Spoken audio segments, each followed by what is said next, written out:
क्या आपका उद्धार कंफर्म है? दोस्तों, मैं डैनियल राज आप सभी का इस वीडियो को देखने के लिए बहुत बहुत स्वागत करता हूं। दोस्तों, परमेश्वर की ओर से, परमेश्वर की आत्मा की अगुवाई से यह वीडियो मैं इस वक्त बना रहा हूं।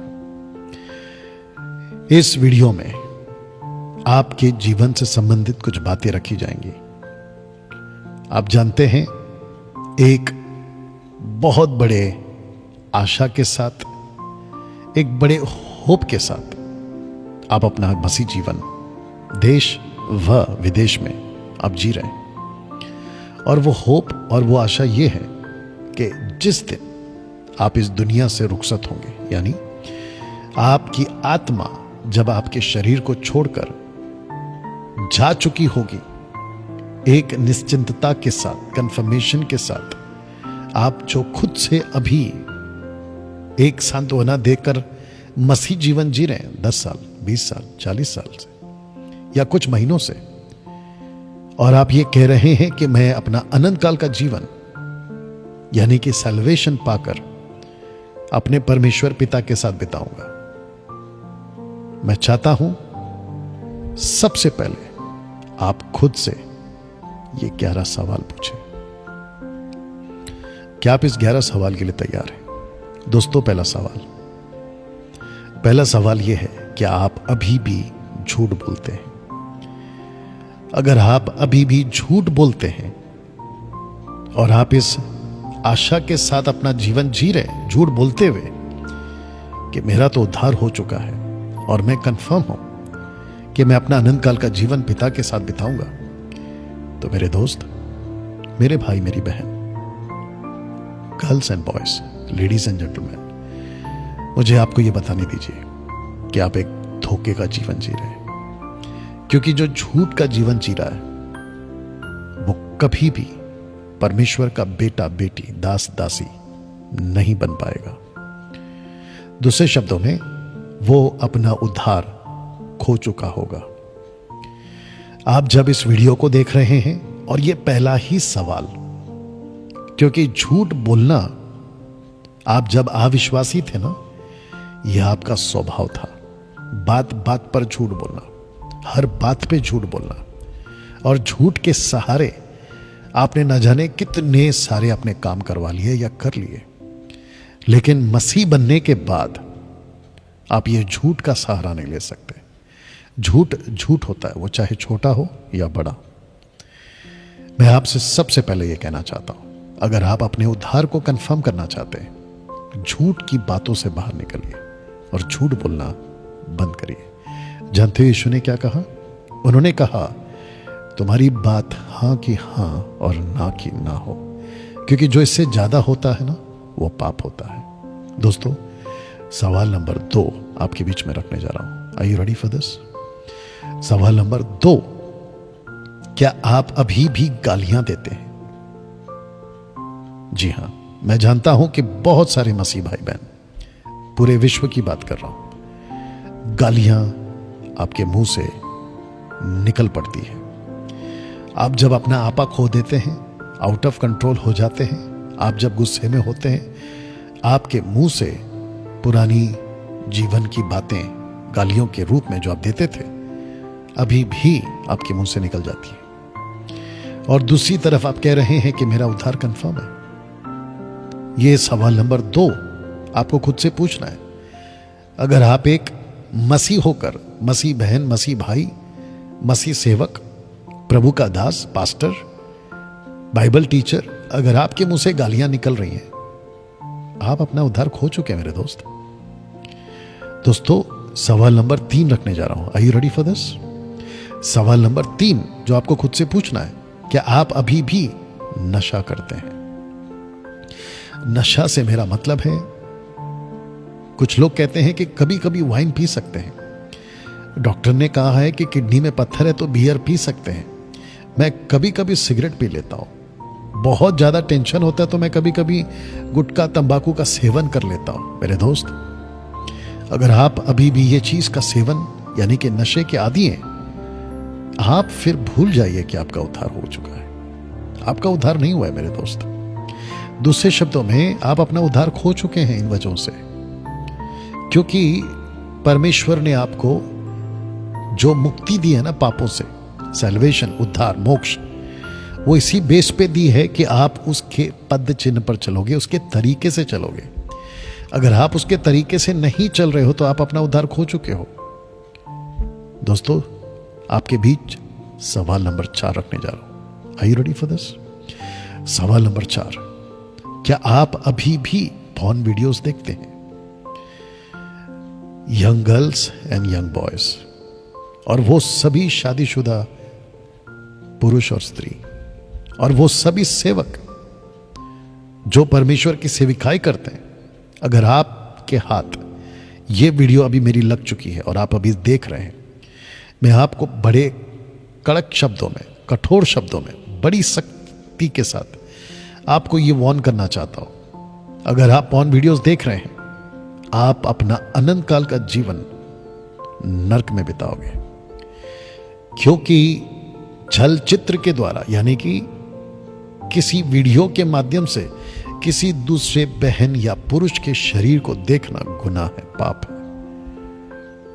और इसकी आदत या लत आपको अविश्वासी जीवन में लग चुकी थी। आपने उसी शर्त पे कहा था, प्रभु मैं अब से पाप से तौबा करता हूं और आपको अपना उद्धारकर्ता स्वीकार करता हूं। और आपने प्रभु से कहा था कि मैं इन सब बातों से अलग रहूंगा, दूर रहूंगा। लेकिन अब क्या हो गया? ये आदत पॉर्न वीडियोस की और उसको देखने की लत आपके अंदर वापस कैसे आ गई? और मैं जानता हूं कि अभी जब आप ये वीडियो देख रहे हैं, 2 घंटा पहले या फिर कुछ 2 दिन पहले या पिछली रात, आपने अपने मोबाइल पर, आपके टैब पर या लैपटॉप पर आपने ऐसी कोई पॉर्न वीडियोस देखी है और आपके शरीर को संतुष्ट देने के लिए या संतुष्ट रखने के लिए आपने ऐसी कोई शरीर के साथ हरकत की है, या तो आप अपना उद्धार खो चुके हैं। जिसको कहते हैं हस्त मैथुन, अपने हाथों से अपने शरीर को सुकून देना गलत तरीके से, सेक्स के रूप में, आप अपना उद्धार खो चुके हैं। मैं आप सभी को कहना चाहता हूं, आप अभी के अभी इन बातों से तौबा करिए। प्रभु के पास में आइए, घुटने पर आइए, प्रभु से माफी मांगिए और प्रभु से वादा करिए कि प्रभु मैं किसी भी तरीके से किसी दूसरे पुरुष और स्त्री, लड़की या लड़के का शरीर चलचित्र के द्वारा, यानी कि पॉर्न वीडियोस के द्वारा नहीं देखूंगा, या अपने शरीर के साथ ऐसा किसी प्रकार का कोई हरकत नहीं करूंगा जो मेरे शरीर को तो सुकून देता है लेकिन परमेश्वर तुझे नाराज कर जाता है या तुझे दुखी कर जाता है। दोस्तों, सवाल नंबर 5 आपके बीच में रखने जा रहा हूं। Are you ready for this? क्या आप अभी भी अपना पैसा ब्याज पर देते हैं? Question mark. आपने क्या कहा था? मैं कंफर्म हूं मेरे उद्धार को लेकर। अगर आप ब्याज पर पैसा दे रहे हैं, आप पाप कर रहे हैं, क्योंकि गलत तरीके से पैसे कमाना और धनी होना यह गलत है। आप जब अविश्वासी थे तो आपने खूब पैसे कमाए होंगे ब्याज के माध्यम से, देकर या लेकर, जैसे तैसे। लेकिन अब आप मसीह बन चुके, आपका उद्धार हो चुका है, अब आपको यह शोभा नहीं देता। जक्कई कहता है कि अगर मैंने किसी का 1 लिया था तो मैं 4 लौटा दूंगा। जानते हो क्यों? क्योंकि वो समझ चुका था कि पैसा, गलत तरीके से कमाया हुआ पैसा परमेश्वर को या परमेश्वर की नजर में सही नहीं है। अभी के अभी अगर आपने किसी को दबाव, लालच तरीके से पैसे कमाकर आप अमीर बन चुके हैं, बन रहे हैं, मैं चाहता हूं कि गलत तरीके से कमाया हुआ पैसा जिसका आपने गलत तरीके से लेकर खुद रख लिया, लौटा दीजिए। परमेश्वर आपको अनंत काल के जीवन में पैसे के रूप में बहुत आशीष देगा। सवाल नंबर 6 आपके बीच में रखने जा रहा हूं। Are you ready for this? क्या आप अभी भी, आपका स्वभाव झगड़ालू है? क्या आप अभी भी आपका स्वभाव झगड़ालू है? दूसरे शब्दों में, आप मसीह बन चुके हैं, आप जब सड़कों पे निकलते हैं तो क्या आप झगड़ालू हैं? आप जब शॉपिंग करते हैं तो क्या आप झगड़ालू हैं? आप जब चर्च में होते हैं क्या आपस में झगड़ते हैं? आप सिस्टर्स जब आप शॉपिंग पे जाती हैं सब्जी वालों के पास, क्या वहां झगड़ा करती हैं लोगों से, सब्जी वालों से? आप जो सोसाइटीज में रहते हैं, बड़े बड़े सोसाइटीज में रहते हैं, लिफ्टमैन, वॉचमैन, पेपर वाला, दूध वाला, धोबी, इन सभी से, आपके घर पर जो काम करने वाली आया, सर्वेंट्स, क्या उनसे आप झगड़ा करते हैं? और आपने अभी क्या कहा था कि मेरा तो उद्धार हो चुका है और मैं कंफर्म हूं। अगर आप झगड़ालू हैं, आपका उद्धार नहीं हुआ है अभी भी। दूसरे शब्दों में, आप उद्धार से वंचित हो गए हो। तौबा करिए, अपने गुनाहों से माफी मांगिए, लौटकर प्रभु के पास में आइए और अपने स्वभाव को प्रेमी बनाइए, क्योंकि जो प्रेम करता है वो परमेश्वर से उत्पन्न हुआ है। याद रखिएगा इस बात को। सवाल नंबर 7 रखने जा रहा हूं दोस्तों। सवाल नंबर 7 है, क्या आप अभी भी लालच का जीवन जी रहे हैं? पैसे का लालच, किसी के घर का लालच, किसी की जमीन का लालच, किसी के शरीर का लालच, लड़का लड़की का लालच, लड़की लड़का का लालच, पुरुष स्त्री का, स्त्री पुरुष का, आप किसी के प्रॉपर्टी का लालच, यहां तक कि आपस में भाई भाई का प्रॉपर्टी का लालच, कलीसिया में लालच, बाहर लालच, नौकरी का लालच, किसी को धोखा देकर किसी की पैसे को ले लेने का लालच।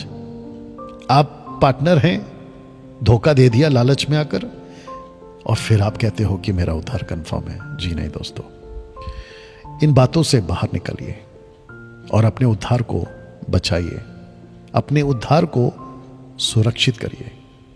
सवाल नंबर 8 आपके बीच में रखने जा रहा हूं। सवाल नंबर 8 यह है दोस्तों, क्या आप अभी भी शादी के पहले जो शारीरिक संबंध रखते थे, क्या आप अभी भी रखते हैं? या लड़का लड़की शादी के पहले, बाइबल आपको इजाजत नहीं देती कि आप शारीरिक संबंध बनाएं, लिविंग रिलेशनशिप वाला काम नहीं करना है आपको। आप कौन से स्टेट्स, कौन से कंट्री और वहां के क्या लॉ एंड ऑर्डर्स हैं, वहां की क्या कॉन्स्टिट्यूशन है, इससे कोई फर्क नहीं पड़ता। सबसे बड़ा लॉ और सबसे बड़ा कानून और सबसे बड़ा प्रोटोकॉल और सबसे बड़ा कॉन्स्टिट्यूशन परमेश्वर का वचन है। शादी के पहले लड़का और लड़की शारीरिक संबंध नहीं बना सकते। आपका जो शरीर है वो परमेश्वर को बलिदान कर कर चढ़ा दीजिए। दूसरे शब्दों में, वक्त से पहले लड़का लड़की, शादी से पहले, वक्त से पहले शारीरिक संबंध बनाना आपके लिए कई मुसीबतों का दरवाजा खोल देगा। एक तरफ परमेश्वर को नाराज कर कर तुम उससे अलग हो जाओगे, तो सबसे बड़ी बात है। दूसरा, बीमारियों के लिए दरवाजा खोल दोगे। तीसरा, आपका नेचर, आपका स्वभाव और जो इज्जत आपने रखनी थी अपने लाइफ पार्टनर के लिए, या जिसको आप लाइफ पार्टनर बना रहे हो, उसके साथ पहले ही अगर आप शारीरिक संबंध बना लेते हो, तो जो इज्जत आपको उसके लिए, उसको आपके लिए होनी चाहिए, वो आप खो बैठोगे। यह आपको समझना बहुत जरूरी है। कुछ पल के सुकून के लिए इतनी सारी मुसीबतें मोल लोगे, मूर्खता की हरकत होगी। दोस्तों, इससे बचिए। अगर आपने ऐसी कोई हरकत कर दी है, कर चुके हो, जितनी जल्दी हो सके प्रभु के पास लौट कर आइए, माफी मांगिए, और जिसके साथ आपने किया है उससे जितना जल्दी दूर हो सकते हो जाइए। लड़का हो या लड़की हो, जितना जल्दी दूर हो सकते हो जाइए, और परमेश्वर आपके लिए सही रास्ता निकालेगा। दोस्तों, सवाल number 9, are you ready for this?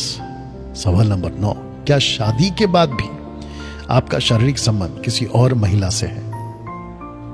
पुरुष महिला से, महिला पुरुष से। शादी के बाद की बात कर रहा हूं। आपका विवाह हो चुका है, आपको अपनी पत्नी के साथ में फेथफुल यानी कि ईमानदार रहना है, विश्वास योग्य रहना है। पत्नी ने पति के साथ, पति ने पत्नी के साथ। लेकिन अगर आपका किसी और महिला के साथ या किसी और पुरुष के साथ, वो चाहे चर्च का साधारण मेंबर हो, मैं उससे कह रहा हूं, वो चाहे चर्च का पास्टर या सेवक हो, इंटरनेशनल मिनिस्ट्री आपकी, बड़ी बड़ी सेवा है आपकी, उसके बावजूद अगर आप शादी के बाहर किसी महिला से या किसी पुरुष से आप शारीरिक संबंध रखते हैं, आप अपना उद्धार खो चुके हैं। और परमेश्वर की नजर में यह गुनाह है, पाप है। तो अभी मैं किसी से अगर बात कर रहा हूं और आप अभी उस पाप में लिप्त हैं, 8वां सवाल जो पूछा था ना, अगर आप इसमें लिप्त है, जवानों, अगर आप इसमें लिप्त हैं और अभी जो शादीशुदा आप इसमें लिप्त हैं, परमेश्वर के पास में माफी मांगिए, लौट कर आइए। नहीं तो आप अपना अनंत काल का जीवन, जिसको कहते हैं सैल्वेशन, उद्धार, आप खो चुके हैं या खो बैठोगे। दोस्तों, सवाल नंबर 10 रखने जा रहा हूं। क्या आप अभी भी मूर्ति पूजा करते हैं? मूर्ति पूजा परमेश्वर की नजर में बहुत बड़ा पाप है। परमेश्वर बिल्कुल बर्दाश्त नहीं करता इसको। जानते क्यों? क्योंकि परमेश्वर ने अपनी प्रतिमा, अपनी महिमा या खुद की पहचान पत्थर, लकड़ी, जीव जंतु, आकाश की चीजें, पृथ्वी की चीजें उसको नहीं दी। यहां तक कि स्वर्गदूत भी परमेश्वर अपनी महिमा किसी को नहीं देता। लेकिन जब आप सत्य को जानकर, प्रभु को जानकर, अगर आप अभी भी मूर्ति पूजा कर रहे हैं, यानी कि किसी प्रतिमा को रख रही, वो चाहे क्रूस ही क्यों ना हो, क्रॉस, यीशु की तस्वीर ही क्यों ना हो, अगर आप उसको रख रहे हैं और उसकी आराधना कर रहे हैं, मोमबत्ती, अगरबत्ती या किसी प्रकार का फूलों की माला अर्पण कर रहे हैं, उसके सामने झुक रहे हैं, उसको दंडवत कर रहे हैं, यहां तक कि पास्टर का पैर छू रहे हैं। देखिए, माता पिता का पैर छूना आदर के रूप में, वो बात सही है, गलत नहीं है, वो सही है, कर सकते हैं। आदर अलग है, आराधना अलग है। रिस्पेक्ट एंड वर्शिप में फर्क है। अगर कोई सेवक होकर, पास्टर होकर अगर कहता है कि मेरे पैर छुओ, या उसको इजाजत देता है, तो यह मूर्ति पूजा है। आप मूर्ति पूजा कर रहे हो और वो मूर्ति पूजा करवा रहा है, दोनों भी गलत है। क्योंकि प्रकाशित वाक्य 19:10 में जब यूहन्ना ने स्वर्गदूत को पैर छुए, तो स्वर्गदूत ने उसको साफ शब्दों में डांटा या रोका, कहा नहीं करना, मैं भी तेरी तरह हूं। अगर किसी के पैर छूना है तो सिर्फ और सिर्फ, किसी को दंडवत करना है तो सिर्फ और सिर्फ परमेश्वर को। आपके ऑफिस में, आपके स्कूल कॉलेजेस में, आपके रिलेटिव्स में, आपके पड़ोसियों में, आपके रिश्तेदारों में आप अर्पण की हुई चीजों को अगर खाते हैं तो वो मूर्ति पूजा के बराबर है, और परमेश्वर को ये बिल्कुल पसंद नहीं है। फिर कैसे आप कह सकते हैं कि मेरा उद्धार कंफर्म है? दोस्तों, सवाल नंबर 11 और ये आखिरी है। Are you ready for this? क्या आपके जीवन से परमेश्वर की इच्छा पूरी हो रही है? यह प्रश्न आपको खुद से पूछना है। क्या मैं अपने शहर, अपने घर, अपनी कलीसिया, अपने जीवन से, अपने कार्यालय में, अपने आसपास के क्षेत्र में, अपने दोस्तों में, रिश्तेदारों में, क्या मैं परमेश्वर की इच्छा पूरा कर रहा हूं या कर रही हूं? क्या मैं परमेश्वर का काम कर रहा हूं या कर रही हूं? जिस मकसद के साथ परमेश्वर ने मुझे चुना है, क्या मैं उसको कर रहा हूं या कर रही हूं? अगर ये परमेश्वर की इच्छा आपके जीवन से पूरी नहीं हो रही है, दूसरे शब्दों में परमेश्वर जो चाहता है वो आप नहीं कर रहे हो, आप अपना उद्धार खो बैठे हो। दोस्तों, एक एक करके मैं फिर से पीछे जा रहा हूं और आपसे फिर पूछूंगा जो पहला सवाल आपसे मैंने पूछा था, ये वाला, क्या आपका उद्धार कंफर्म है? Question mark. 11 सवाल आपको खुद से पूछने हैं। पहला सवाल, दूसरा सवाल, तीसरा सवाल, चौथा सवाल, पांचवा सवाल, छठवां सवाल, सातवां सवाल, आठवां सवाल, नौवां सवाल, 10वां सवाल और ये 11वां सवाल।